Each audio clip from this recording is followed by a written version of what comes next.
Hi there everyone. Welcome to the third edition of Tips for Recruitment. This week we're going to be taking a look at how to put your CV together before you send it out for that job application. But before we do this, let me share this. Several months ago, I got acquainted with this young graduate via LinkedIn. He had reached out to me with the hopes of getting an internship position with the investment firm that I work with. Unfortunately, we had no opening, but I gave him a tip on how to carry on with his career pursuits, and we kept in touch. Very recently, he sent me a message that really got me excited and gave me encouragement. You know, when you begin a project like this, you hope that it will impact positively on someone's life. When that happens, you know, almost immediately, it gives you a great sense of gratification, and this is how I feel. Now, I have this young man's written permission to share this with you. His name is Olufikayo Oweye. Now, this is the message that he sent. Hello, ma. I have decided to commence an 8-week training wicked classes at this academy. No free adverts. It's an academy where graduates are taught soft skills that will be useful at work, and most importantly, training on skills needed in investment banking and consulting. It is handled by professionals from investment consulting and advisory firms. I will try to make the best use of this training to make me more employable. Getting a job is a big battle that must be won. It can be depressing and frustrating, and then he closes by sharing his appreciation. Olufikayo Woye, I thank you for sharing this with me. I believe what you're doing is very laudable, and I wish you every success in your career pursuits. Besides this, what this young man has taught me is, you know, he's extremely determined. He wants to be an investment banker, and he's sticking to it. And secondly, instead of, you know, wasting time sitting around, he has chosen to invest his time wisely, you know, by gaining skills that will be useful to him when that job comes. So I'm hoping that as I've shared this young man's experience, someone out there would, you know, would take it on board and do the same thing. There's no need sitting around doing nothing. You can use your time positively, like we discussed weeks ago. Olufikayo, I wish you luck, like I said, and I thank you for your graciousness in sharing this experience with me. So this week, let's look at your CV. What does a CV mean to an applicant? I'll explain. A CV is the most important document you can hold if you're a job applicant. This week, before we go any further, we're going to be looking at putting your CV together, but this time we're going to be paying attention to fresh graduates. So as a fresh graduate, you will not be needing a CV. What you'll be needing is a resume, and I will explain why. A CV, which is short for curriculum vitae, simply means history. Now, for you to have history, that connotes that you must have had years of experience. So as a fresh graduate or an individual with little or no experience, you do not have history. So what you would need is a resume, which is a one-page document, or at the most 2 pages. Really, I believe that everybody's CV should be shortened to 2 pages because it makes it easier to focus. You know, this is in the eye of the employer. It makes it easier to focus. So what is your CV to you? What does it mean? Like I said, it's the most important document you can hold as a job applicant. Your CV is a direct representative of you. Your CV is you on paper. It is the first impression that any employer has of you. So it's extremely crucial for you to take time to put it together. You must tailor your CV in such a way that it compels any employer to invite you for an interview with the hopes of actually getting that job. So how do you put your CV together? First off, you must remember to use your real names. I have seen individuals send out their job applications or their CVs or resumes, as the case may be, with nicknames and pet names. That's not for an official document. Remember, your CV is what can either make or mar your career. So it's very important for you to pay careful attention to it at all times. Now you have put your name. The next thing is you must put a current address, where you live, where you can be reached, where if the employer chooses to send out an invite to you to come for an interview, that invitation will get to you. So put a current address. Remember, if you move, make your CV current at all times. Put a current address. Besides that, ensure that your email address that you provide on your CV is actually accurate. Make sure that it's an active email address. Sometimes employers will not send out a hard copy invite. They'll just send you an email. So it's important for that email to get to you. If it doesn't reach you, then you lose the opportunity of being called for a job interview. Then your phone number or your mobile number, please ensure that all the digits are there. Do not put one or miss one or two or mix it up. Ensure that it's your own number. Sometimes people make the mistakes of putting either the mobile numbers of their spouses, of that of their friends, or siblings. Please ensure that it's a number that once the employer calls, you can be reached. Leaving that, after you have done this, what is the next thing that you need to pay attention to? The next thing, as a fresh graduate, is for you to have a personal statement. Now, a personal statement is where you state out your skills, or more like your abilities, not skills now, more like your abilities, what would attract an employer to call you.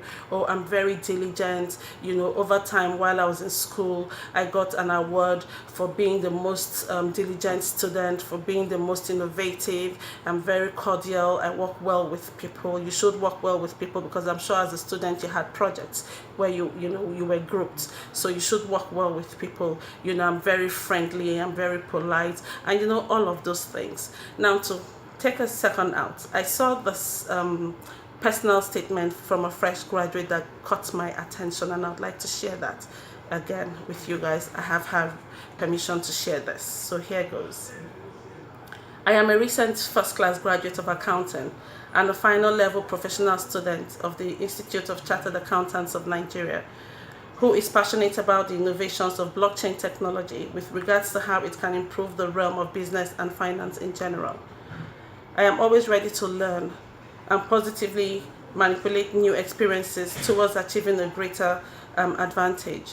I am fully aware that I need practical experience in order to enable me explore through study the core concepts of accounting and finance. Hence, I am currently seeking finance and consultancy related graduate internships. Simple. She has stated who she is and what she can offer. So it's important that your personal statement is kept very simple. Keep it clean, keep it fresh. I advise that you go online, look for personal statements for fresh graduates, so that you can get tips on how you can make your own more impressive, and hopefully catch the eye of the employer. Now, after you have done this, the next thing that you must do is outline your educational background chronologically, starting from the most recent, and then you move downwards. So MBA, if you've gotten that, professional qualifications, if you've gotten that, then your BSc, or BA, or whichever one that you have, and then secondary school, that's where you should stop. We all went to primary school, we all went to nursery school, we know. So just stop at that, and ensure that you include the dates, ensure that you graduated, ensure that you put what you have, what qualifications that you have, and most importantly, include the grades that you got. This is very important. Leaving that, then you go to your personal details, where this is not where you outline, okay, this old, I'm from this state, I'm that, okay. Let me confess, you do not necessarily have to put your state of origin or your date of birth. Now, the reason I say this is that it could discriminate against you. Let your abilities, your capabilities be what would attract the employer, not your state of origin or your date of birth. That's how old you are. So you can leave those two out. Let every other thing speak for itself, and then when you're called for the interview, then you can give them that information. Then if the job vacancy has asked for you to include referees, please include referees. Some employers ask for 3, some ask for 2. Basic, it's 2, but you can make it up to 3 if the employer wants. So now that you have your CV in place, what else do you need to understand? I am taking the time to say this because your CV, most employers have about 30 seconds to 45 seconds to glance through your CV. So everything that is important needs to be on that first page almost immediately. The employer should be able to catch the important details of what your CV has to offer.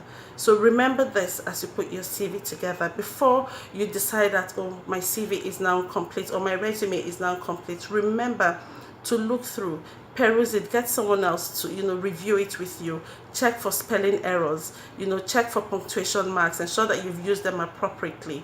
And then when you have done all of this, remember to save your CV as your name on the CV. It is you on paper, on the document.